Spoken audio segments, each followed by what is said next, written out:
Ration card धारक आसीगला बड़ खुशी खबर। एवं एम मिलवाक जाऊँ एक नुआ कार्ड। एने मुख्यमंत्री जारी कले एक बड़ घोषणा। एवं राशन पाइबापी लंबा लाइन रे छिड़ा हाँक पड़ो ना। खूब शीघ्र आपण उठाई पारे एटीएम रु चाउल। एने मुख्यमंत्री मंचरण माझे जारी कले एक बड़ घोषणा। आसतु डिटेल जाना ता पूर्व वीडियो को लाइक करूँ, सब्सक्राइब करते सब्सक्राइब कर पाखर घंटी चिन्ह को दबाई दिंतु। राज्य में सरकार बदलवा पर गोटे गोटे नुआ पदक्षेप नियाउछ।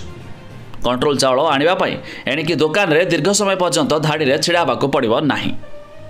एटीएम को गले चाउल नहीं आसबे। एटीएम रे कार्ड गलाइले चाउल बाहर। तेज आगामी सप्ताह मध्य भुवनेश्वर आरंभ कर राज्यर सबु जिले में खोल चाउल एटीएम। तेज ग्रेन एटीएम व्यवस्था देश में 2018 मसीह आरंभ होइछि। प्रथम यह हरियाणा रे व्यवहार करा जाउथला परे उत्तर प्रदेश में कार्यकारी कराइथिला।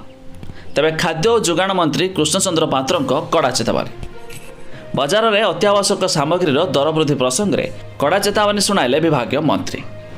तेबे जो असाधु व्यवसायी माने कृत्रिम अभाव सृष्टि कर विरोध में कड़ा कार्यानुष्ठान पर निर्देश। तेबे यह समय किछि दिन पनीपरिया दर कम बेसी होता है। तथापि जाणीशुणी दर वृद्धि करने लोकों हैरान करुवा व्यवसायी विरोध में कार्यानुष्ठान पर निर्देश देइछन्ति।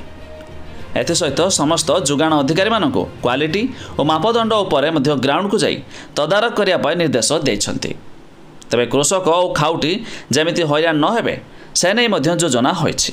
तेबे खाद्य जोगाण मंत्री कृष्णचंद्र पात्र सूचना। राशन कार्ड हिताधिकारी खोलिब चाउल एटीएम। हिताधिकारी को कार्ड दिज्व से चाउल उठाइबे। मेसीन रे कार्ड गलाइले बाहर चाउल। तेबे आपण मानकर राशन कार्ड अछि कि नहीं तेबे निहाती कमेंट करी जणाइबे। अधिक जानिया पई यार वेबसाइट लिंक आमे डिस्क्रिप्शन देइछु, आपण माने जाय चेक कर दे पारिबे।